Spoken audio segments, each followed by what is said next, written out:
Welcome back, guys. This is your Houston Rockets H-Town Rundown Basketball Show. I'm here with my usual hosts, Pastor George and Coach Dante. Boys, what's up? All is well. All is well. Thank you for having me again. All is well. All is well as well, man. Just changed my Twitter name to what Pastor gave me down at the bottom. Love it. So ready to talk. You got to stop giving me. I didn't do that. You did. Whoever did that, I love it. I just changed the name. So whoever did it, I love it. So I just changed the to that right there. Definitely. I think it looks good. It's a good take, new, refreshing, and beautiful, bold. You know how it is, guys.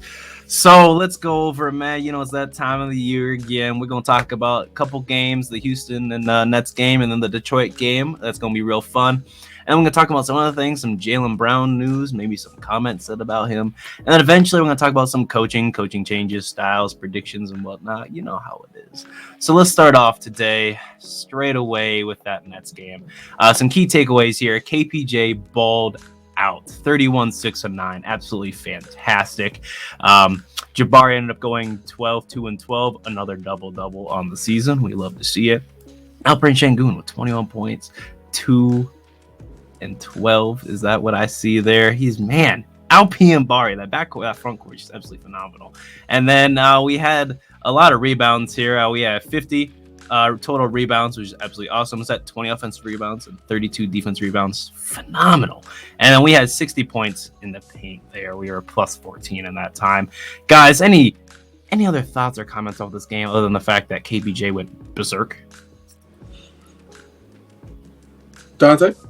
Oh, okay. I thought I was gonna wait on Pastor, but I noticed something about when we play shooters. That's our Achilles heel. It seemed like every time we play shooters, they end up killing us. We forgot who to guard. We don't know who to guard from the 3-point line. So one of the things I'm talking about is Cameron Johnson in the fourth quarter. A lot of bad rotation defense. Cameron Johnson left twice on this communication, wide open in the corner both times. You see when guys literally was penetrating down the lane. You'll see a guy lead from the corner. In the corner is the shortest shot. It's the shortest shot out of everything on the court. The corner is the shortest shot. Cam Johnson was left twice in the corner, on the right side and the left side. So we continue in that fourth quarter, to have bad rotations on defense. We left the 3-point line wide open too much. Spencer Dinwiddie ended up knocking down a 3 that pretty much sealed the game. After Cam Johnson hit the 3 to give him the lead, I thought the game was going to be over right there. Right, pretty much right there. We played our hearts out in the ball game pretty much. But Cam Johnson was the story of this game for the Brooklyn Nets. We stopped playing offense. We stopped moving the basketball. Kevin Porter Jr. was phenomenal in this game. He was really excellent in this game. That third quarter almost that buzzer beater, that third quarter shot, that was nice to see right there. Jalen Green, didn't have the game that we didn't have the game. He didn't have a pretty decent game. Tyrese, 22 minutes. This probably is one of his worst games of the season. This is probably the worst game of the season that he pretty much had. But other than that, man, like I say, we stunk it up in the fourth quarter. No defense, 3-point line. They made 17 threes from behind the arc. Most of them was Cameron Johnson. Mikal Bridges also chipped in with 27 points. He's been a monster since he's been over there in Brooklyn. So a lot of that, man, come down to defensive rotations in the fourth quarter, defensive breakdowns in the fourth quarter, and bad rotational defense in a most ridiculous time and bad situation. One thing you cannot do when a guy is penetrating and you see one of your guys in front of the guy, why help off the corner? Why leave the corner guy just to give up the 3-pointer? Why not? Why just not stay in front of every time? Every time we gave up that corner shot, Cameron Johnson just made us play. It was just a lack of bad rotation on the defensive side of the ball in the fourth quarter. And Cameron Johnson and Mikal Bridges and, Spencer Dinwiddie, they made us pay. They basically got hot in that third quarter. Yeah, it's really peculiar, man. Like, not just how we approach defense, but just like our philosophies and such. Like, we kind of harp on this a lot. And it's I don't know. It's just like the way we kind of like. There's obviously something missing as far as like assignments. Maybe the guys are just like moved to like the things that they're supposed to do. So it could be just that, like, just don't listen to the coaching, don't follow instructions at one point in the season. Steven Silas was saying that like he told them not to switch and they still switched, stuff like that. So they could just be completely just not knowing what to do, and that's fine. Like that means that more experience, more veterans, changes to come. So once that happens, we'll get more from those guys. But I'll tell you, I guess about what I like about the game. I'm good. I'm glad that it wasn't a blowout. That's one thing. We lost by a lot, but it wasn't a big blowout. I thought that they gave a lot of, at least, they kept it manageable in range. I'll say that most of the game. They kept it in range most of the game. Kevin Porter given 31, 6 assists and 9 rebounds is cool. But what I don't like is just like cold nights from Jalen. This is one of the nights where like afterwards you get to Twitter and just like how much they can't coexist is the topic, right? Of all the Twitter. So nonetheless, though, like just gotta get somewhere. Like well, they found out the next game, but the point is, you just want to get to a space where like these guys know how to ball with each other.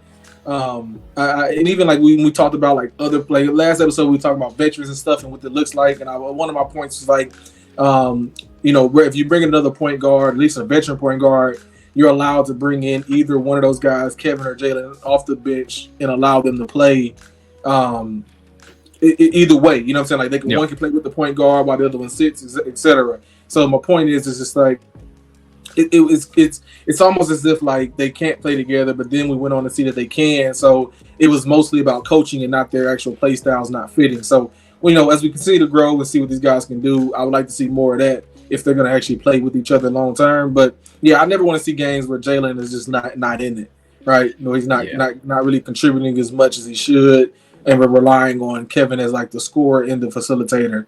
That's not winning basketball. So we could have used those extra 10 to 15 points from Jalen. That might have got you the win. That'd have been like 130 almost. So yeah, we could have won that game. Definitely. Real quick before we move on to this next game here, it was really like we were saying earlier, just an absolutely cold night from Jalen. I know he did shoot 0 for 4 from 3, but I mean his free throw, 4 for 9. I know Jalen's not necessarily 100% free throw shooter, but I mean, man, he's definitely better than 44% from the line. So it was really sad to see him miss 5 free throws, and I think he missed his first 3 or 4 free throws straight, which is really rough there. But yeah, as you said, Pastor, we kept the game close, and this is a poor play, but in my opinion, a good loss because it still helps their tank odds, if you know what I'm saying. Right, there you go. You know how it is. All right, we're gonna move on to the next game, which is a game we all really want to talk about here. That nice W from Detroit, 121-115 W. Now, this is the game that Pastor was referring to where both of our guys went off. KPJ had a fantastic game, 33-1 and 3. That was absolutely stellar. And then Jalen Green with a nice 32-5-1 splits here. Jabari ended up playing pretty well as well with 13 points, 1 rebound, and 1 assist and 11 rebounds, which is really nice to see. And then Şengün ended up with 15, 7, and 13, just monstrous game from all of our 4 guys here. That's what we want to see, is the consistent play from all 4 of our guys, and as we see when that happens, it contributes to a nice W. We did also play pretty well on the boards. We really crashed the boards. It's 46 again, down 14 from our last game, but we were still +6 total, and we shot 70% from the free throw line. That's good. It's great to hear. About the like free throws too, like 75% for me is like it's a good team stat because like not everyone's supposed to be good. But the amount that we took, we made a lot. So I think that like 75% would be like if it was 7 shots out of 10, right? You can't get 75 out of 10. So if it was 7 shots out of 10, we'd be like, oh, okay, that's just. But like getting up 45 and making 34, that's what won us the game, in my opinion, right? As you can see, Twin and them turned up this game. That was pretty cool and all to have them guys turn up together. I wouldn't say this was like a fantastic game from Kevin. I would just say like it was acceptable and it was great because they both went off for 30. But this is like 2 shooting guards existing, and this is like one of the arguments for them two coexisting as well. So like, even though this is a dub, it's a good example of how they can work together. It's very very near like the floor of what they could be as far as like scratching the surface is concerned. When you don't get like Jalen out assisted him 5-1, 4-1, sorry. So sorry, 5-1, so +4. So like that doesn't. It's not good if you're the point guard. You know what I'm saying? Yes. And then LP was basically the facilitator in this one. But yeah, like it was good to see another double from the young guys, Jabari and Alperen together. I want to see more points from Jabari, but we'll get there when we get there. But nonetheless, though, good game from the Twins. Good games from the front court. I would love to see this like if we can get like 25 and 25 from Jalen, more and Kevin. More assists from Kevin, and then up the scoring for Jabari. Like that's me nitpicking, but that's something that I would love to see. Just more like a well-rounded. But everyone did what they're supposed to do this game, and granted, like a lot of my like, I would say not concerns, but discernment is more or less like this was against Detroit, so it doesn't it doesn't hold much weight for me. But yeah, man, like it's still cool though. Like it's cool to see that it can happen, right? And I hate that they wait till. I mean, this is the game that Stephen Silas even said like he implemented something. Yeah, there you go. Yes, he implemented something that he should have been implemented a month ago. But like even then, it was too late. Like we wait till the end of the season to even show our best. And even like the comments from Kevin is like, oh, we're going to like ruin other people's season and we're gonna save the best for last and prepare for next season. Like. That doesn't do anything for us. Preparing for next season doesn't do anything for us because we were preparing for next season last season, and we came out and shit the bed. You know, the only person who got better was Kevin, and incrementally better, and at a different position. So you really kind of like running in place. So I don't know, man. It's just I'm happy we got a dub. I'm mad it's against Detroit, to be honest with you, for Tankathon purposes. But as it pertains to like. These guys looking good and having a good game. I'm glad that they did show up and they kind of gave what they were supposed to. So, yeah, I'm happy with that part. Definitely. Yep. Like Pastor said, it would just happen to be Detroit. Detroit just as bad as we are.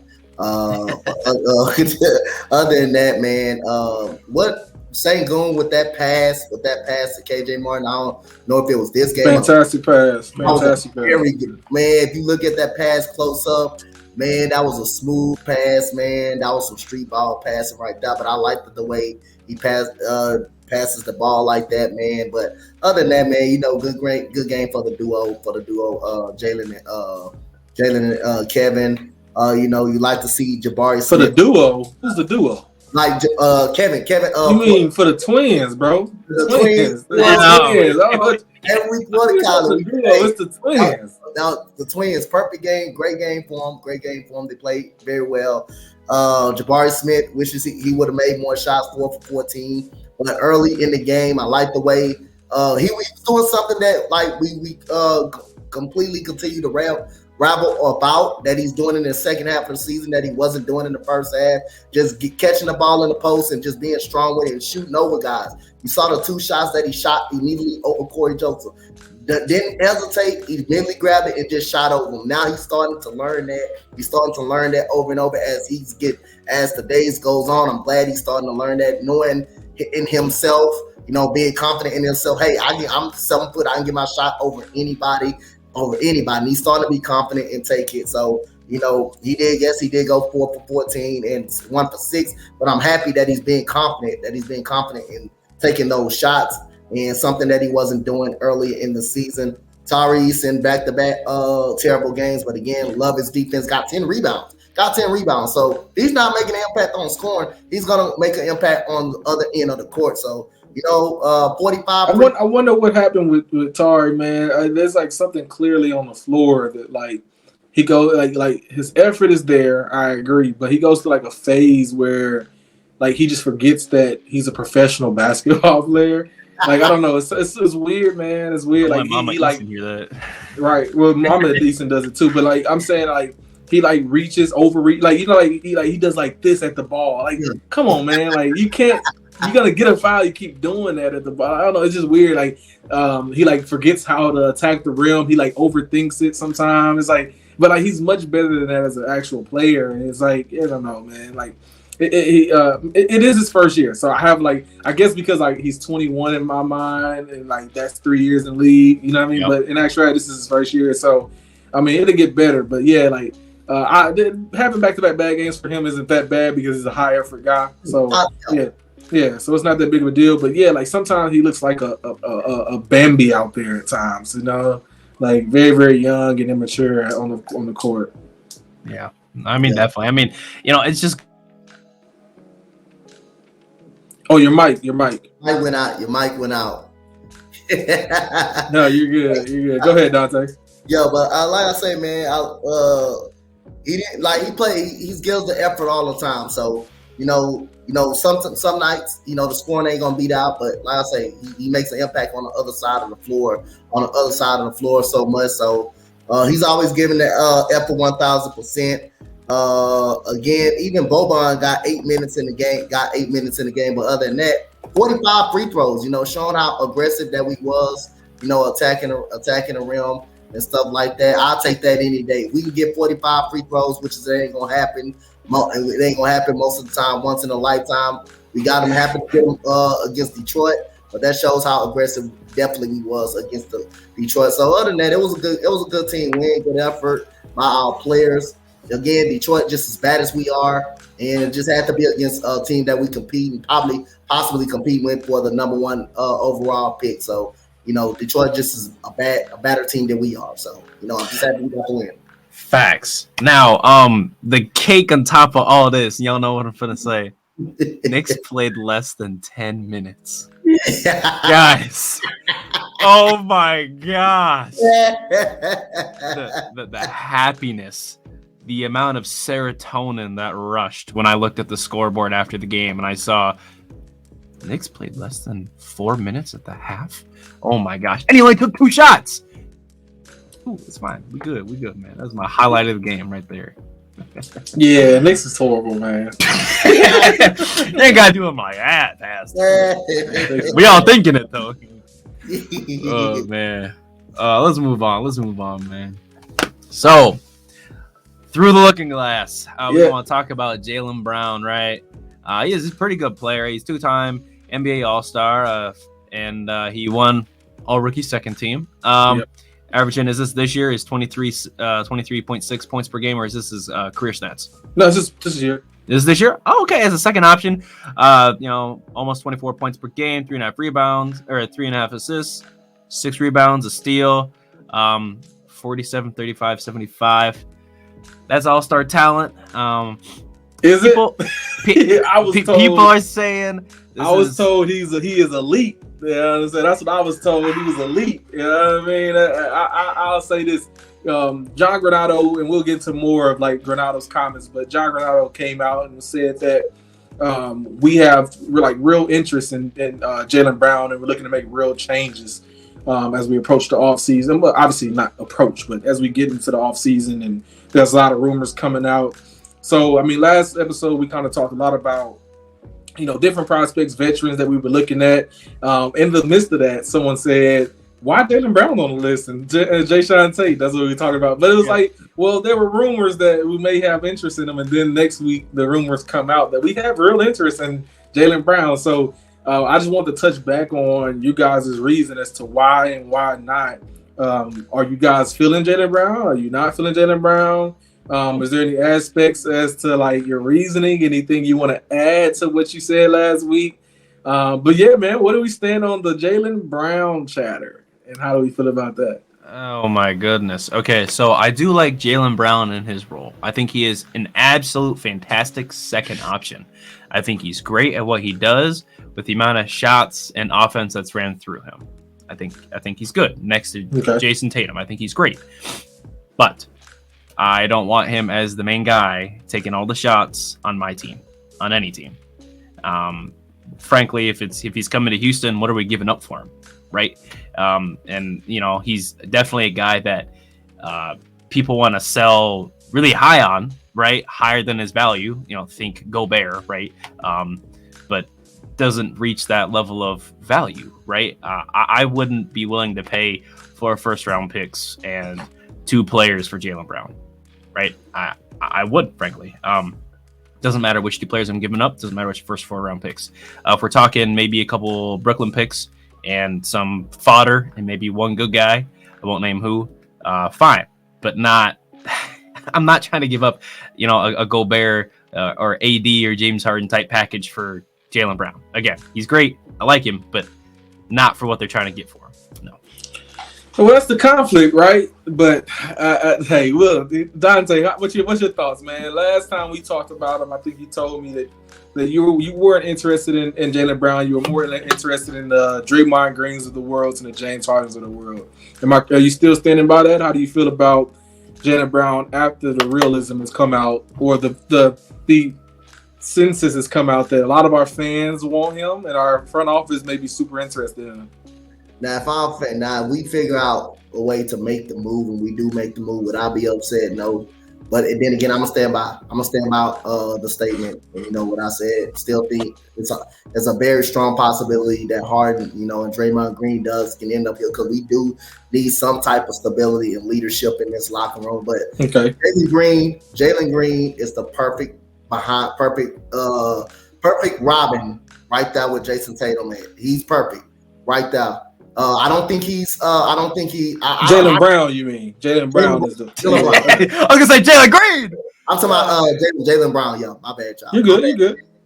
So I think he's the perfect number 2 right there next to Jason Tatum. I think they play well together. When Tatum is struggling, he's on. When he's struggling, Tatum able to pick up the slack. He's perfect right there. If he want to go to any situation, I believe Jaylen Brown can possibly turn into the number 1. I can question his ability to be a number 1 guy, because I never really seen him be a number 1 guy on another team. But again, he's a great player. Not denying that. But I'd rather stick with Draymond Green or James Harden if they do come here. They do decide to come here. I'd rather stick with those guys. You let Twitter tell it, man. He was the best player in the championship game that year. And hey, look. Hey, look. All I know is that I watched that whole playoffs last year, and I watched it. I just saw how a lot of things played out, and I know that Tatum made a lot of great shots on the way there. So whatever happened in the finals was a byproduct of the man's shoulders that went out. You know what I'm saying? Yes. That took him there.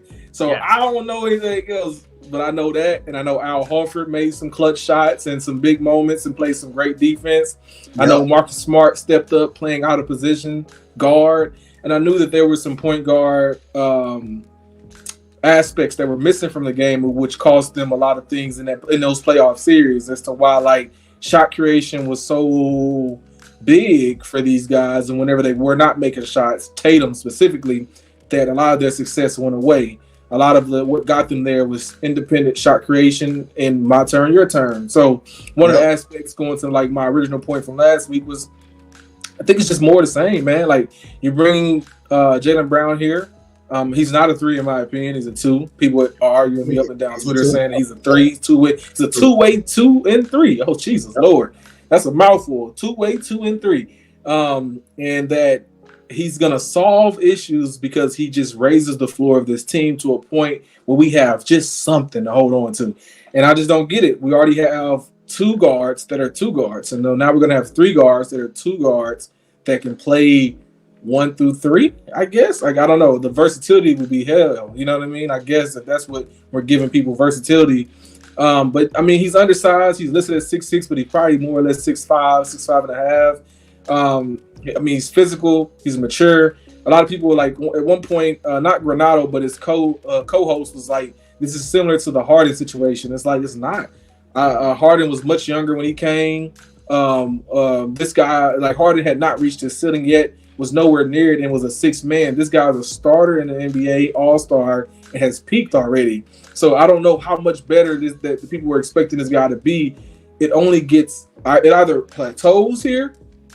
Yep. You know what I mean? Or it only gets worse here. I don't see it getting, there's not many paths I see it getting better if he becomes the focal point, the option, and the one that they know we have to stop. Because when he was the focal point, the option, and the one they had to stop, people attacked him and they lost the finals, right? Like that was what it was. Like he had some great games in the finals. I think he had a 40-point game at one point in the finals. That's cool and all. We know he can do that, but that's not something you're going to get from him all the time, every night. And it's not something that I can expect from him to be, to get as easily as the number 1 rather than next to Tatum, where they can stretch the floor, create spacing for each other. My turn, your turn works better because they're very good at ISO and finishing and attacking the rim. Man, those guys work well together. They're paired well together. It's the reason why Tatum says what he says about why he wants them here and why he views them as a pivotal piece to their organization. Yeah. I have just a whole lot of concerns of what we're going to do with 3 shooting guards. I mean, like, that's very hard for me to like fathom. And we don't have like playmaking. Someone said that his playmaking is underrated. Personally, I don't agree. But nonetheless, for me, it's still the same. I'm really like flustered by the idea that the Rockets will let this news slip or push this out. If they're interested in Jaylen Brown, hopefully it's just a motive or a notion that there's change to come and we want to make change and we tried to make change. But I would rather stick to the plan, man. Like, especially to what Dante says, like giving out a bunch of assets to acquire a young man and Jaylen Brown may just cost too much. And what was the point if we wasted 3 years just to get a guy who's going to plateau anyway? Yes. So yeah. So I just, it's a lot of things there that, you know, looking back at it through the looking glass, and you look at it and he's like, well, I see why they want to do it, but at the same time, I see like all the things that could be wrong with this particular acquisition. I don't view it as something that like we should be like targeting or hefty or lofting over. Like the Rockets Twitter is going crazy about this young man, and this is not James Harden. Yep. I promise you, this is not James Harden. Yep. Jaylen Brown is nowhere close to James Harden. He's a tier above Mikal Bridges, and I heard you guys didn't even want Mikal Bridges. So, say the least. Yeah. Yeah, I don't see the appeal. Like I said, he's really like he's good in his role in the position, the team, the coach that he's got. And like if you just there's very few players in the league that you can just take from one area and just drop them on that team and then be great. I mean, Mikal is an example of the extreme, and then you've got elite players like Kevin Durant who can just fit in literally any game plan and average 30. Is Jaylen Brown ever going to average more than 27 points per game with Jason Tatum on his team, or taking less than 20? I mean, he's taking 20 shots a game. And very different. Like Mikal going from that to that was like role. Like we've seen Jaylen Brown as the primary. Yeah. Right. So it's very different than Mikal, who was like third and fourth fiddle. Right. You know what I'm saying? He never had to be a primary. So those are like, it makes sense. Makes it the extreme. Yes, all right. Those that make sense why the extreme isn't extreme. Like it because he was asked to do very minuscule things and he did his role properly, and then you get a 30-point game from him every now and then. But now in Brooklyn, he's number one. This is like the same argument people make about Jalen Green, right? Was that the reason why you get those 40-point games you get now and the most 30-point games because he's supposedly the only player we have on this team, right? That's what they say. So it may be some truth to that, you know what I mean? But I mean, he's so far ahead of his peers as far as 30 points and 40-point games that like it doesn't matter. Even if you cut that in half and put him on a good team, he's still well ahead of his peers. So nonetheless, though, when as it pertains to like the extremes, Jaylen Brown and Mikal, it's like it's very vastly different situations when it comes to like why it works for Mikal versus Jaylen Brown. We know Jaylen Brown as a primary what it looks like. And even if it's incrementally better, so he goes from 23.6 to 25.7 to 4 assists, 8 rebounds, and 2 steals a game. Like that's not championship. That's not all NBA. Like that. I mean, it could arguably be statistically all, but it won't be like a winner. It won't be doing it by yourself and you're the only one. Maybe not won't be the only one doing it, but. It's only one part of what they need to be successful. Is Mikal Bridges going to win a championship this year? Like that type of thing. Like what can that do for you as a team? A two-way scoring guard giving you 26 a night. I guess like my point is like if you like that from Jaylen Brown and you want that from Jaylen Brown, then why don't you want like Zach LaVine? That was like more. You see what I'm saying? Like Yeah, I'm just saying, like, I see what you're saying. He'll give you 26 a night. You know what I'm saying? 30, he'll give you 30 a night. So, but at this right now, like we've been saying in the regular season, like we've been saying, I value Jalen Green as our best scorer, not absolutely our best player. I value him as our best scorer. Now, I think LP is our best player. I think far as getting everybody involved and making everybody better, I think Al P is our best basketball player. As far as our best scorer, Jalen Green is our best scorer. I don't consider him as our best player. I think he's our best scorer when we need a bucket. When we need a bucket, I think Jalen Green is the guy that you can go to. But as far as playing basketball the right way, I think Al P is our best player. As far as playing basketball. So like that's something. I mean, this is a great topic, by the way. I'm glad you brought it up. That's something that like I won't like confide to. Is like it's like I give my points, but I don't. That's so subjective because of like it depends on how you want to play basketball, right? Yep. Like Draymond Green is not the best players on the Warriors, right? Yep. But more things play and go through him. Yep. He assists on I think about 40% of Steph Curry like scored or made buckets. You know what I mean? Yep. In his career, yeah. In his career, that's career wise. So that's like he's like almost half responsible of the success of Steph Curry. Just think about that. You know what I mean? So like, is Draymond better than Steph? No, not to the standards of how we measure NBA players in success, right? So one, we play too much through our guards in ISO ball. So to even make that assumption, I can't speak on that. And then two, we don't play enough through Şengün to see if he's actually the best player or not. Because when we have, believe it or not, even though he has great games, he has games where he also goes mute at times because we're running through him. He makes mistakes, is inconsistent, which every player has up and down games. I'm not saying like that makes him a bad player. That's not what I'm saying. I'm just saying that like there's not enough data points over like a 2-year, 3-year, 4-year span to make those assumptions. And like neither one of those players have peaked yet. You know what I mean? So if we get a scenario where we get to see Alperen Şengün be the hub or the primary playmaker, facilitator on the team, and so to some degree, even if it's like most of it goes through him, but he gets it out to someone else. And then you see that Jalen Green goes for 35 or gets up to be like 32 points a night. Like those things can coexist, right? You would agree? Yeah. Right. So if those things coexist, then who's the better player? The person who starts to play or the person who finishes? Like that's what we're arguing right here. So when you say things like that, I think of like, is De'Aaron Fox better than Sabonis or vice versa? You know what I mean? Like those are the comments that sounds like it doesn't really like, you can't make those delineations. Those are just teammates. I don't know if Alperen is better than Jalen. I don't know if Jalen is better than Alperen. But you may be spot on with the score part. Yeah. But at the same time, Alperen is more efficient as a scorer at the rim. You know what I mean? So, yeah, I mean, So like, factors go into that, but yeah. But I'm just saying like, so like it's way too early to make those statements. Honestly, the most refined and best player on the team is Kevin Porter Jr. as it comes to like the shots he takes, the shots he make, and how easy it is for him to get them until he doesn't make them anymore. You know what I mean? So like that's the truth behind it, right?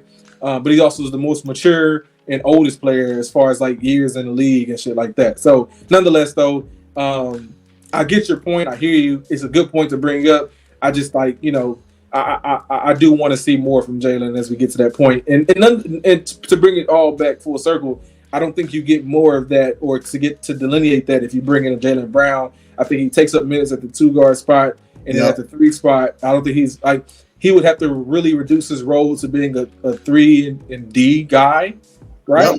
Yep. And then like a mentor. And like, does he want that? Like, there's so many questions around this young man.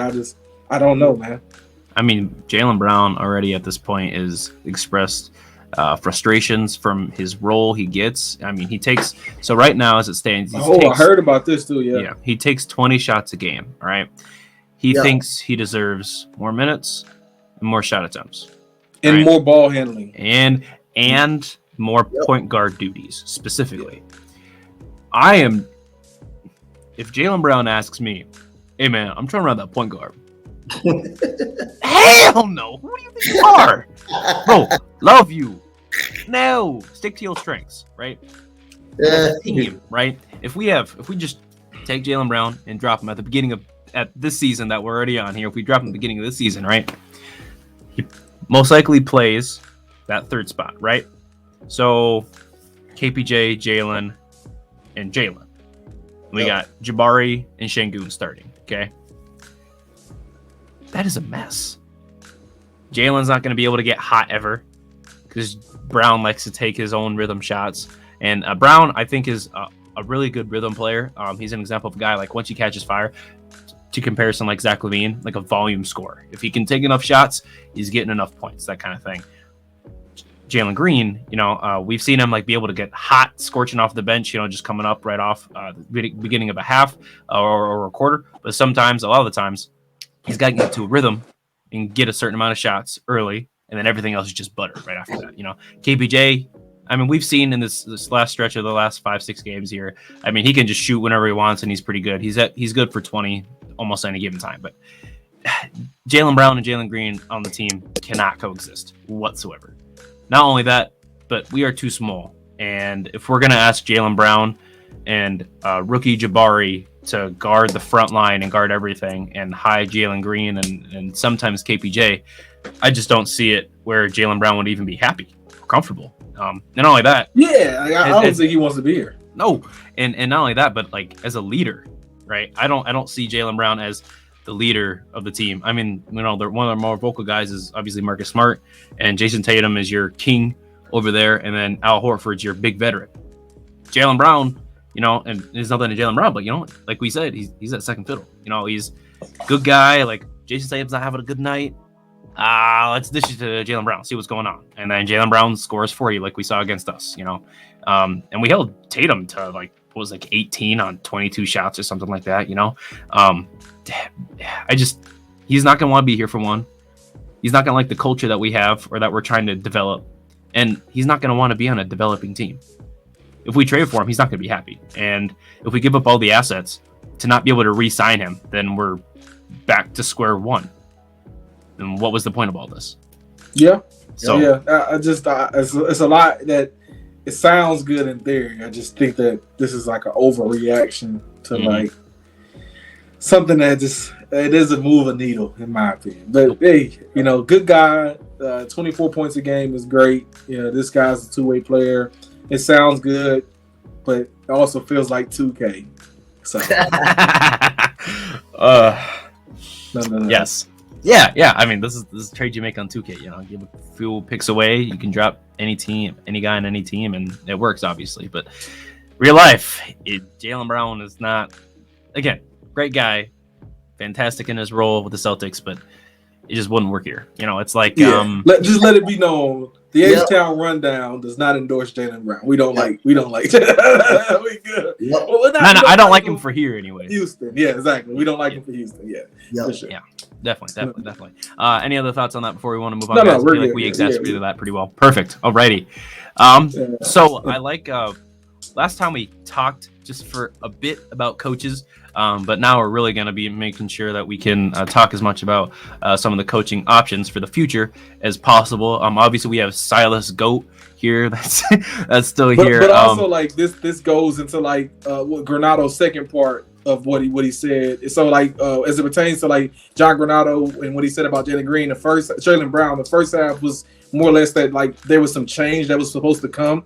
I heard from what he said that they were disgusted with a lot of defensive things that we were doing. So I guess that's their reasoning for getting or reaching out or putting out the notice that we're going to get at Jaylen Brown's what we're looking for. But yeah, man, that all year we've talked about Stephen Silas, right? And how terrible his defense is, right? Yeah. Right? And how horrible his play calling was. I've even heard other rumors I can't put out there about things that ownership was discussing with. So yeah, man. So just some quick quotes from John Granado. He heard that Kenny Atkinson was a name in the group. That's my favorite. I love him. You guys know how much I love Kenny Atkinson. I love Frank Vogel was a guy. One thing we often preached about on this podcast since we started was accountability.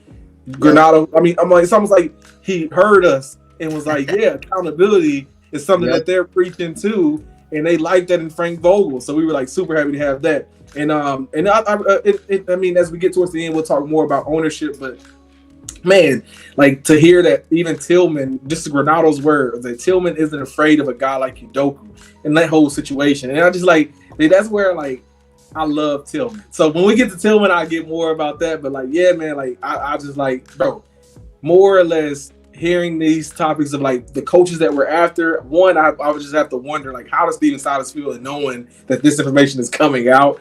I don't care, but I just want to know how he feels. And then two, as it pertains to like the coaches that we're seeking, one of them is and one of them that we can definitely like look at. It's like Nick Nurse is on this list as well, but we'll get to that later too. But yeah, like man, how do you guys feel about the coaches that Granado brought up, and what do we like? What do we expect? Like, you know what I mean? Like, should we be looking at these guys? Do you like any other ones? How do you feel about his comments, etc.? So let's just start off by saying Silas is not going to be here next season. We can all agree on that, right? For the H-Town rundown, Silas is done. This is it. He's going to have his fairy tale off right into the sun after this. But he's done, right? He's done. I think he's fair. Yeah. Okay, cool. Just so we got that out there. I like Kenny Atkinson. I like Frank Vogel. I'm unsure about Ime Udoka because it seems like everything. Why? We're getting to it. Everything that he's done has been replicated with this coach this season. But he's the one who did it. But it's been replicated. So was it necessarily He say this him? coach by the coach that's currently there. Yes. Yeah. So was it necessarily just Ime, right? Was he like the largest factor? Because I mean, obviously we saw what happened, in the finals, and I'm not discounting him as a coach. He made great adjustments. He was great.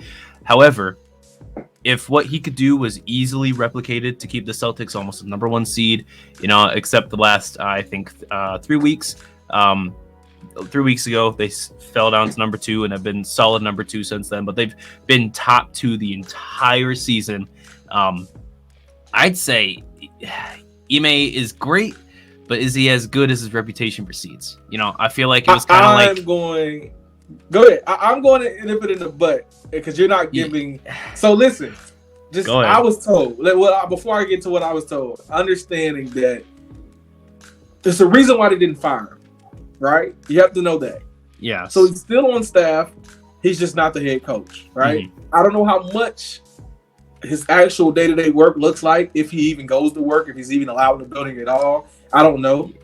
But I do know, well, I was told, I don't know anything. I was told in conversation that a lot of what he implemented, they kept him around or kept his ideas around for that purpose. So the notion that was it him, was it not? It was him. There's no doubt. That's what the conversation says. It was him.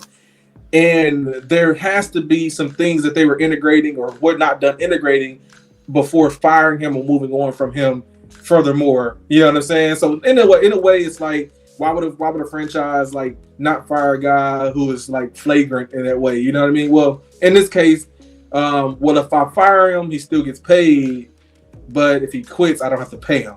You see what I'm saying? Mm-hmm. So if I have to pay you, I'm going to continue to extract the knowledge that I needed from you for us to continue to be successful because you made this F up. Not we didn't do it. You did it, right? So that's how it could have worked out. I don't know how true it is, but it does make sense to some degree that, one, he is the guy who implemented it. Two, that must have been the leverage he had because it seems as if they were disgusted by whatever he did and wanted to move on from him, but they couldn't because it currently stands as, he was still on contract until further notice. Just only suspended. Man, it's a lot going on in Boston, bro. A lot of things that we don't know. Boston. Even the head coach that's there is leaving to go to a different, going to college and coach college. So it's a lot of things that we just don't know. So we'll see how it keeps up moving forward. And also, like, to be fair, like their GM is their coach, by the way. Yeah. So that's the coach. Yeah. So it's like it's so much to that we just don't know. But yeah, Ime is real. As far as like, listen, bro. Like Brad Stevens is it, right? You would agree? Yeah. You would like Brad Stevens as your coach, right? I would be all right with him. Yeah. Just in an ideal world, not necessarily this particular team, just as an idea. Okay. Mm-hmm. He took whatever Brad Stevens did and was doing, made it better, and then went to a championship and did something that Brad Stevens couldn't do, right? Nearly won, right? I agree. Right. He did that without a point guard. Yep. Things that Brad Stevens actually had. Kyrie Irving, Kemba Walker. Kyrie's not a point guard. Don't say that. He's a 2 guard. Kyrie's a 2 guard. Kyrie, bro. Kyrie is not. Kyrie's a plays guard, the point, bro. But he is not a point. He's a 2 guard. Watch how he plays LeBron. Continue. Bro, what are you talking? Do you know ball, Preston? You asking me? Continue. Do you know ball, Continue. bro? Continue. Kyrie Irving is a point guard. Kyrie is not a point. He plays 2. Okay. What happened when James Harden came? This Continue. Stephen Curry is not a point guard then. Okay. All right. Yes, That's I agree with that. All right. He's not a real point guard. Carry Draymond's the hell that on, point guard. great words Continue. to Kendrick Perkins. Carry the hell on, man.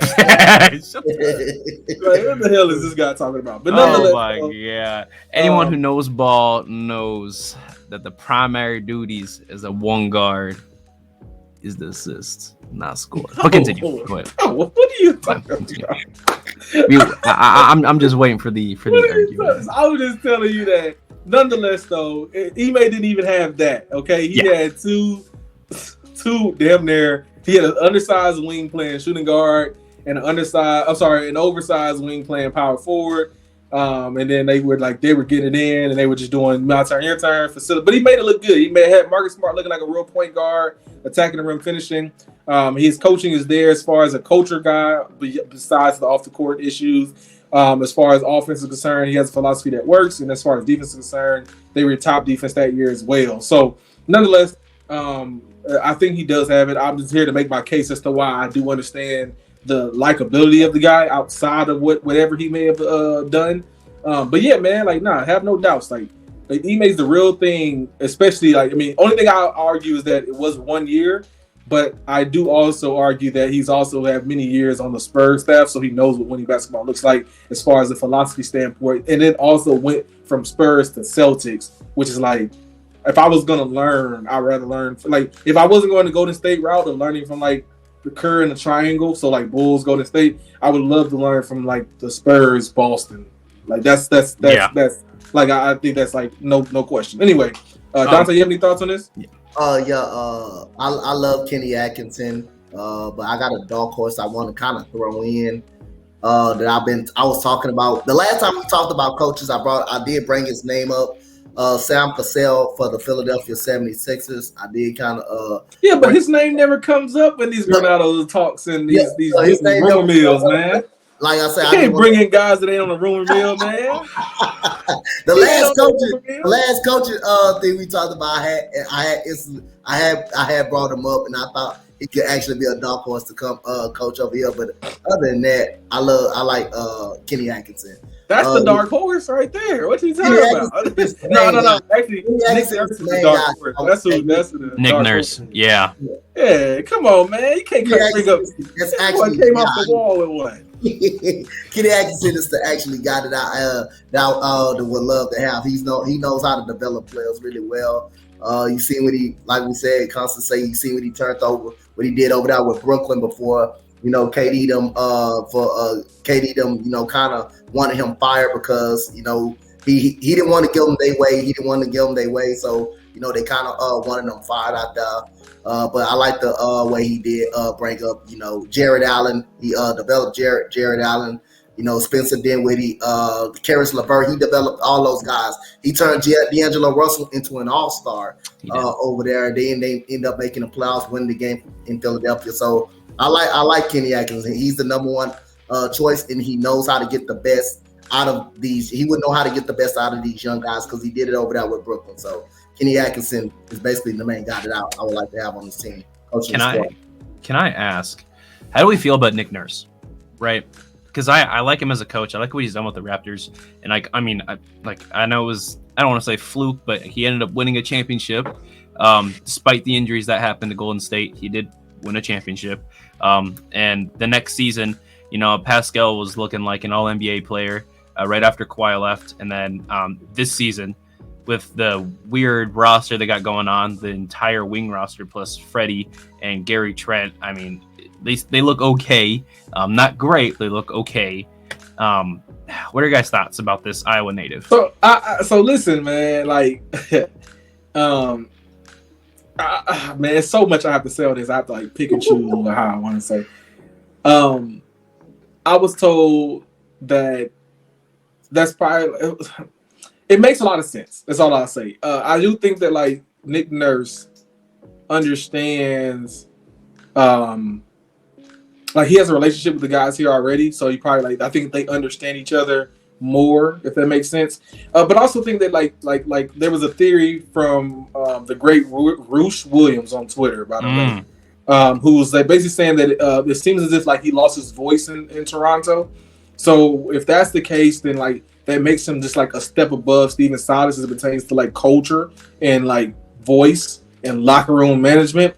So I don't know like how does he fare here. But like, see, the thing is with like Silas is that it's not that like he's not likable, it's that he doesn't know how to coach. So if I wonder like would that work if he knew how to coach? No, I'm being so serious. I know you've like, been serious that ass, bro. Like, it's just we've been facts. with y'all year about that. We've been I mean, I'm sorry if this sounds cruel, but it's true. Like, so like, but Nick Nurse, like he could present a philosophy that like works, right? Like, what if he comes in and like it makes sense to the guys? Like, cause like for instance, like even though like okay, let me say it this way. I think Pascal Siakam is very immature as a person. I see the way he moves his gestures. I think Scotty Barnes is immature as a person. And not Scotty Barnes. That's his name? Scotty Barnes? Yeah, Scotty Barnes. Yeah, I think he's immature as a person.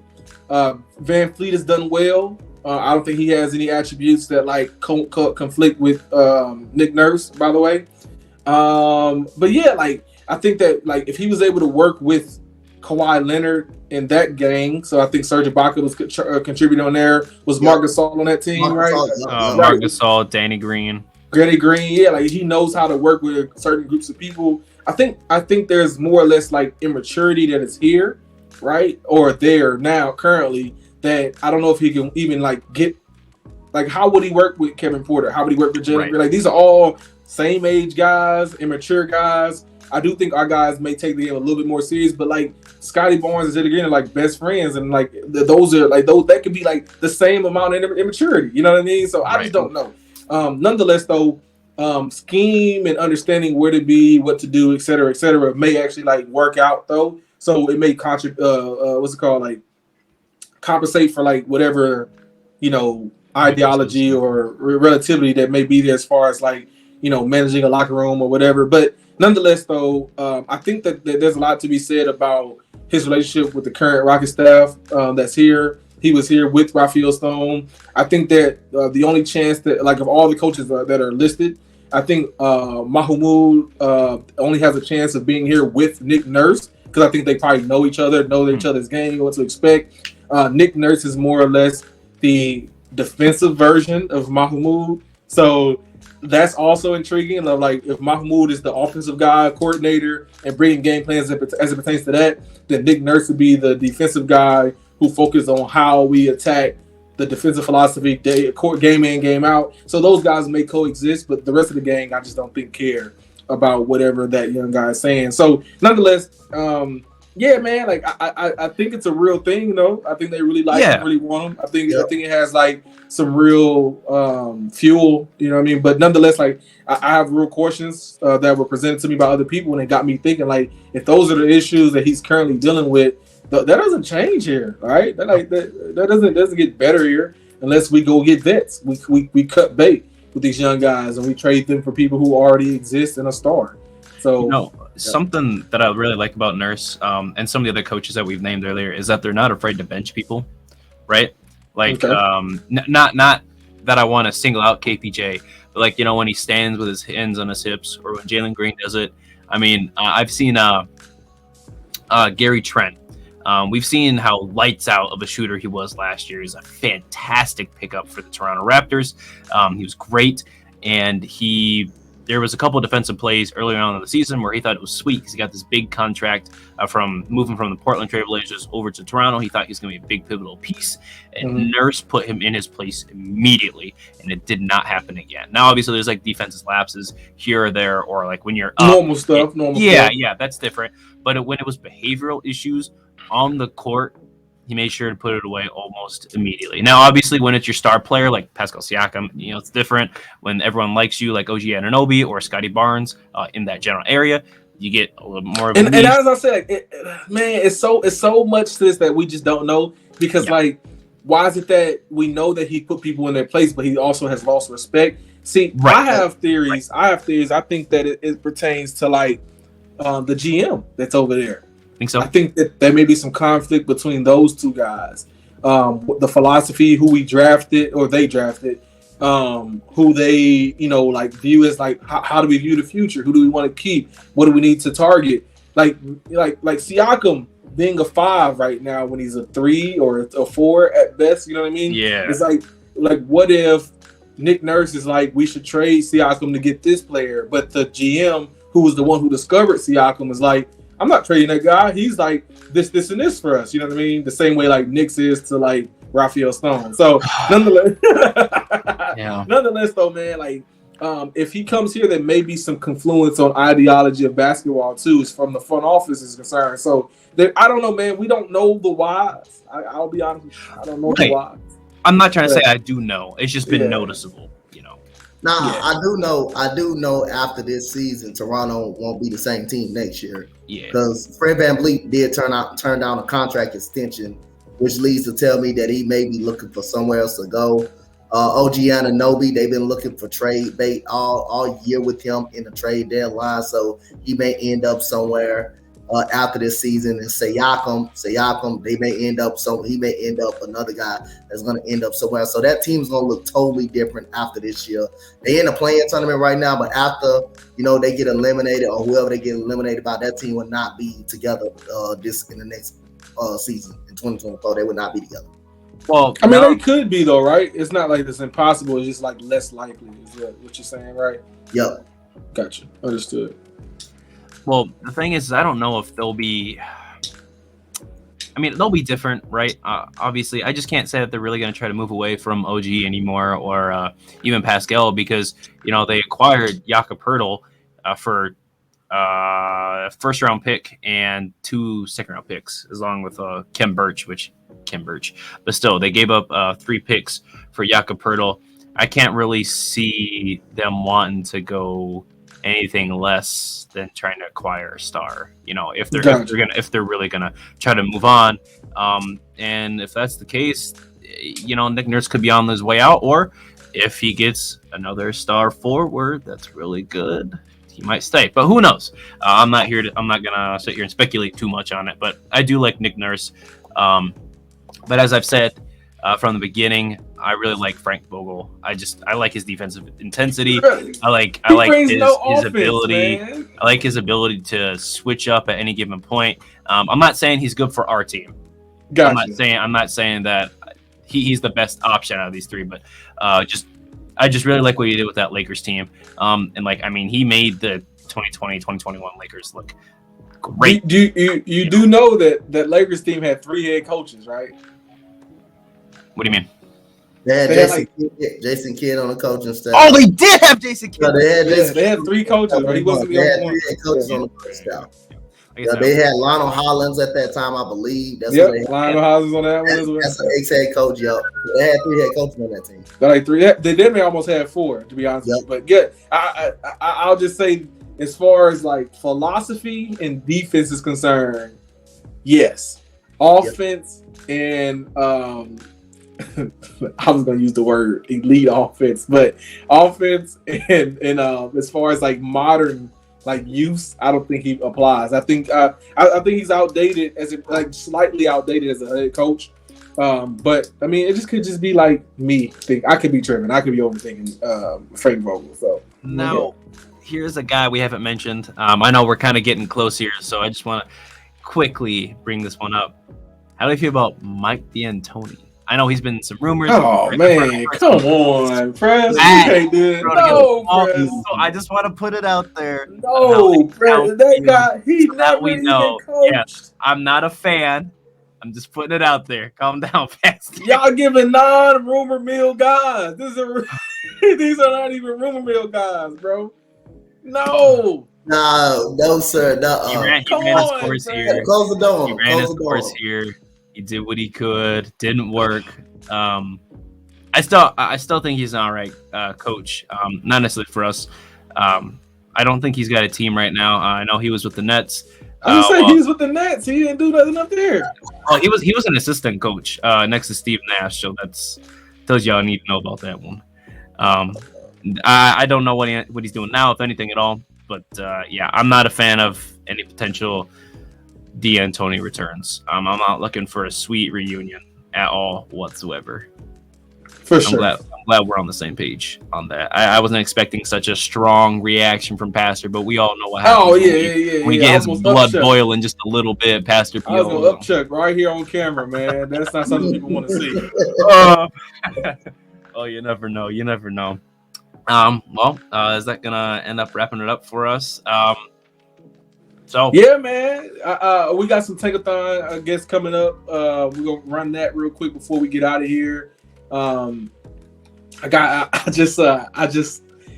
don't know, man. We got like what, 3 more games left, 2 more games left before it's all said and done. 3 more. So I mean, like, do you guys have any like last thoughts, scenarios before we get out of here? We can run this Tankathon spin. Anything that you want to see coming up for the rest of the season as we get to the off season? I mean, we know, Jaylen Brown's available. I know none of us like him, but is there a scenario where you see us getting Jaylen Brown and you really enjoy it and you could be okay with it?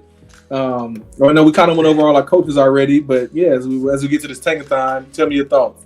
Man, it's just, here's the thing, is that it's a real possibility that we could get Jaylen Brown for like the worst trade package of all time. And we know Stone is desperate for a big move in the offseason. Say we don't pick up Draymond. Say James Harden says screw it. I don't like the odds against us that we might get Jaylen Brown. I just don't like it.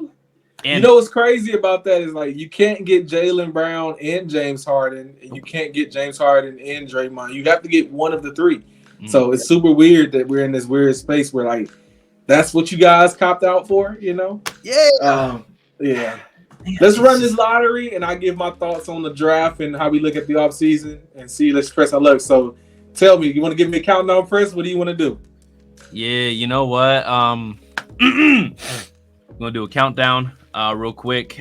So my prediction for the pick we're getting, I'm feeling number 3. Last 3? time we fell all the way down to 6. Which is the lowest we could possibly slide down to after right now, sitting at the 2nd seed. Second worst team. Sorry, not 2nd seed. But yeah, let's run it. You ready, Pastor? You got any predictions, Dante? I'm gonna say we slide at number 5. We pick at 5. I feel like we're gonna move up to 1. Let's get it. Oh God, Preston, you put that energy out there, Preston. I'm just one number short. Yeah. Man. I can't deal with it. What do we even do at this point, man? It's just Jesus, dog. You know what? I was having this conversation with someone before, and I was like, until I started doing Tankathon spins with you guys, I didn't realize how small 14 was. Isn't that crazy? 14 is closer to 10. You know what I mean? Than it is like 50%. Like 14 is like a 10th. You know what I mean? We have a 10th of a chance of having a good all season, bro. This is horrible. Man, I need Jalen Green to take leaps and bounds. I need Jabbar to take leaps and bounds. Yeah, it's gonna be really rough. I don't know, man. I just get I'm usually as you guys know, I'm the positive vibes guy on this channel all the time. I'm literally the optimist around here. Yes. And I just got a feeling. I don't like it. But we're going to do what we can. We're going to live, we're going to breathe, and hopefully live to see another day, because we both know that this iteration of the Rockets is not going to after the season is over. Blame this Tankathon on Press. What? Yeah, blame this one on Press. Matter of fact, Pastor, you guys have a good night. Thank you guys for joining us on this show here. I am Preston, and you guys can follow me at drip2ps_GAWD.